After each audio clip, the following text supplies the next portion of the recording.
This is Podco Media Networks.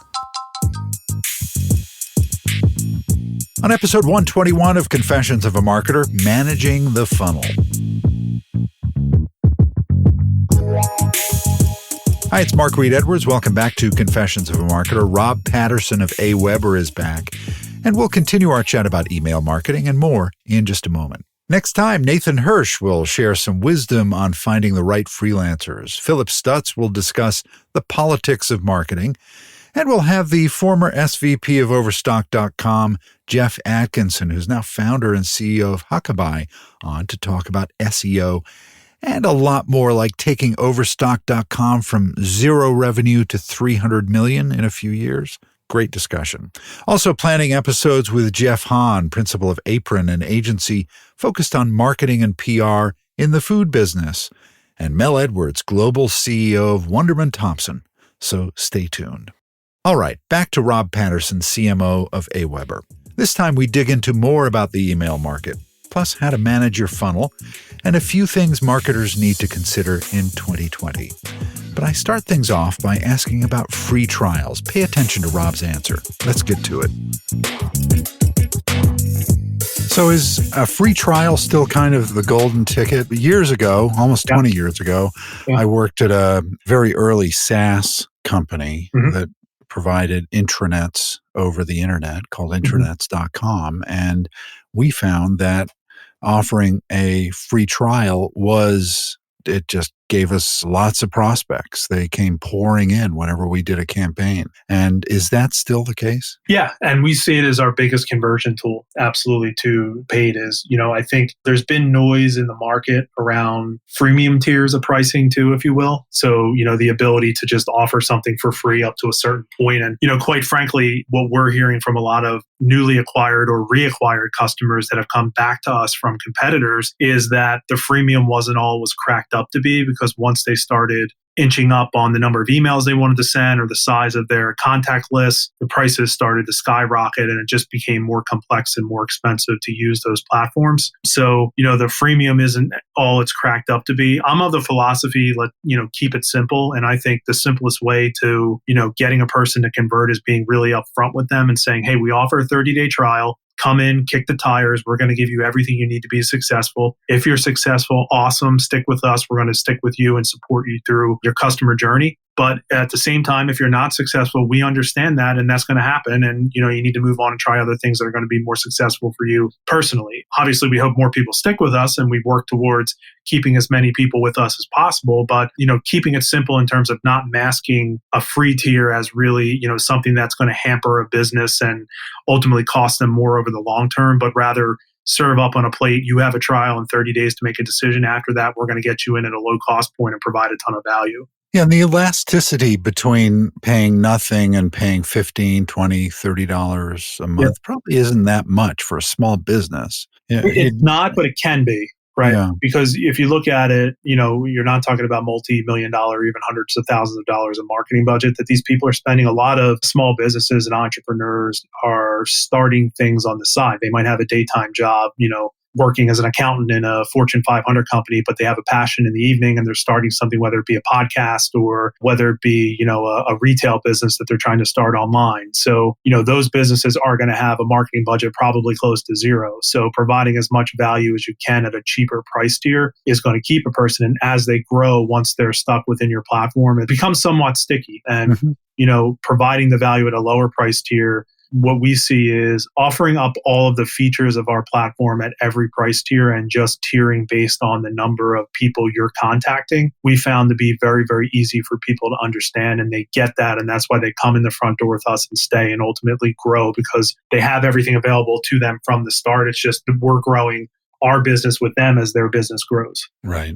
All right, let's circle back and talk about email marketing. Sure. What is the state of email marketing? You touched on a few elements earlier, but I kind of want to get a kind of meta view of email marketing. For me, if I think about the companies that I have relationships with, they're the ones that I don't mind getting email from. Yep. If I get an email from LL Bean, I'm happy. If I get a piece of spam, I'm not so happy. So how do you kind of ride that knife edge in email marketing? Yeah. So, there's a lot of vendors out there that try to sell you lists. Right. And, they think they're the silver bullet. They're going to sell you a list of contacts. You're going to email those contacts and, your business is going to grow 30, 40% year over year, every year. And quite frankly, that's not the case. The one thing I would put out there is any reputable email service provider is not going to let you upload and send emails to a purchase list. So we operate 100% as an opt-in email service provider so that, it's LL Bean sending you the emails and not because you said I bought something at LL Bean and I've opted into their emails. And it's not, company X, Y, and Z purchased a list of which my name was part of. And now I'm receiving emails for something I didn't solicit. So we only deal in opt-in email. And the way that we kind of facilitate that is through our upload process. So we have a lot of back-end technology as well as some manual processes built into the list upload process for our clients so that we have flags and triggers of what purchase lists look like. And if we flag them during the upload process, we don't allow them into our system. The reason we don't allow them into our system is it affects deliverability for our IP addresses for our sending servers. So, if our IP addresses get flagged by the likes of Gmail, Yahoo, MSN, et cetera, we're not going to be able to send emails for any of our clients. So it destroys our business. So we can't accept those. And, quite frankly, I would argue that purchase lists is a lazy way of marketing. Really what you want to do is grow your list through awesome content, through engaging social strategies, and through proactive outbound outreach to the market versus going out there and purchasing lists and spamming people, for lack of better terms. So, we take it very seriously internally. We take it very seriously from a internal marketing perspective and how we market and position ourselves. We don't engage in any type of spamming, whether it be directly from Aweber. So we don't purchase lists for marketing. We don't do any type of spamming on other platforms. So things like LinkedIn or Facebook, you'll never see us spamming in those areas as well. We don't want our name associated with that at all. We're 100% opt-in. And the reason we are is we feel that it adds a better value to our customers as well as our prospects that are out there. You're preaching to the converted here. I've been around the block on this a number of times, and the only way to get good results is with a good list that you have cultivated, that you have delivered some value to, and those people now trust you. It's the only way. It's hard to do because it takes time and it takes effort, but it's the only way to do it in a really results-oriented way. It's the only way that you can get results from an email list is if it's a good list that you have cultivated. Mm-hmm. Yeah, a list that you've cultivated, a 20% open rate is better than, anything you're going to get from a purchase list. And, I think, when we talk about filling the top of the funnel, if you've cultivated a really, really good list, filling the top of the funnel is a whole lot easier than going out and trying to purchase names and fill it through spam. Right. And a small business that has a 500-person mailing list that has a 20% open rate is much better than one that has a 10,000-person list that has a 0.1 open rate. It just makes so much more sense. But it's sometimes a hard message to get across. It absolutely is. And I think part of the key also is making it easy to get names into a list, right? So, one of the things we've done is we heard from a lot of people, I go to a lot of meetups or I go to a lot of conferences or summits. And, I'd love to have a way to easily get people inputted into a list of what I do or for what I do with my small business. So we created a mobile app called Atom, which is essentially a very simple form generation tool that lives on your tablet or on your phone that you can capture somebody's name and email address and automatically sync it over to your list of subscribers in Aweber. So essentially you just, you meet somebody at a conference, you whip out your phone, you open the Atom app and you have them input their info and bam, they're opted in on your list. Yeah. How cool is that?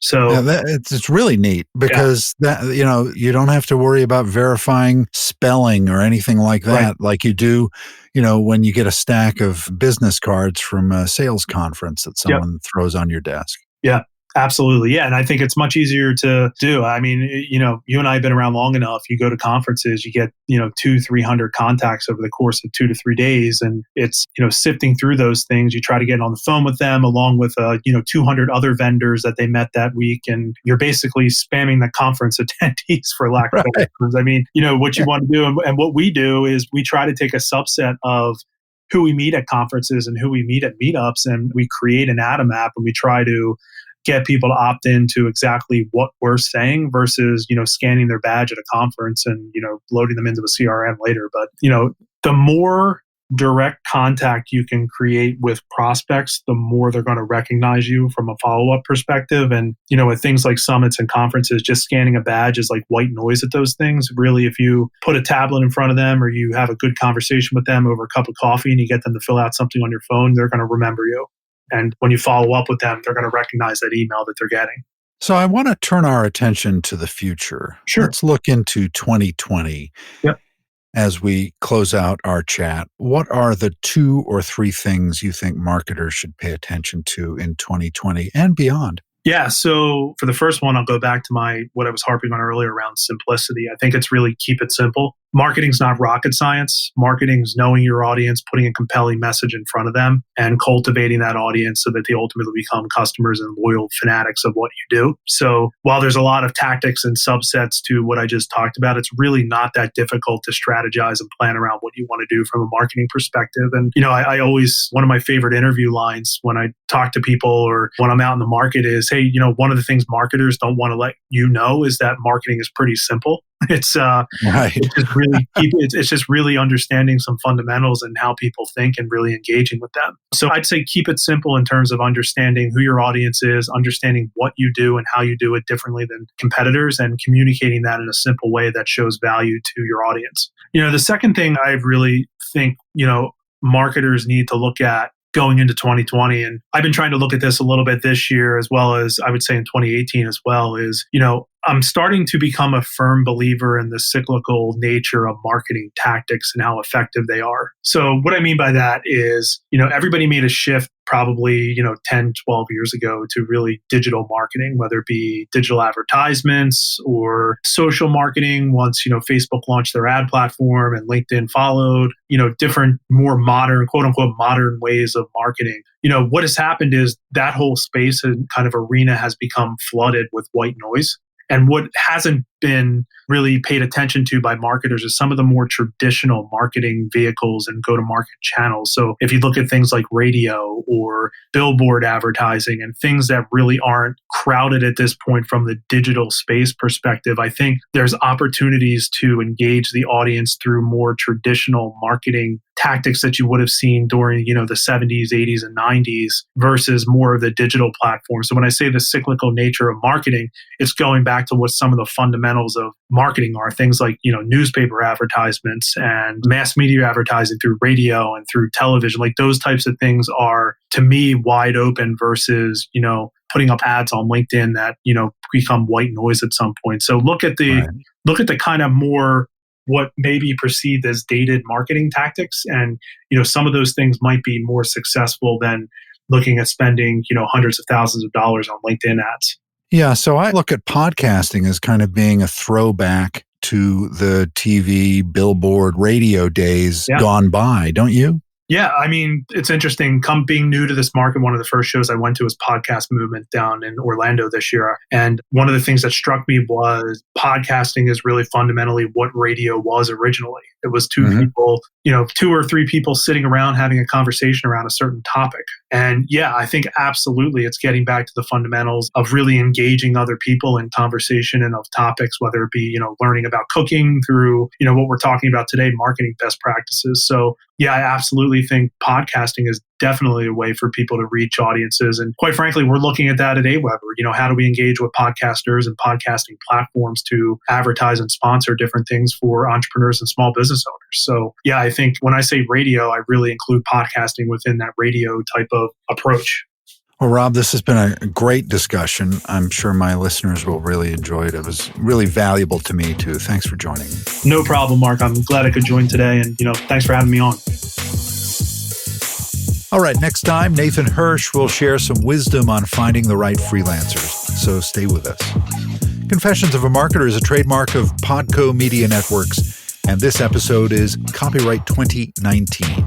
I'm Mark Reed Edwards. See you next time.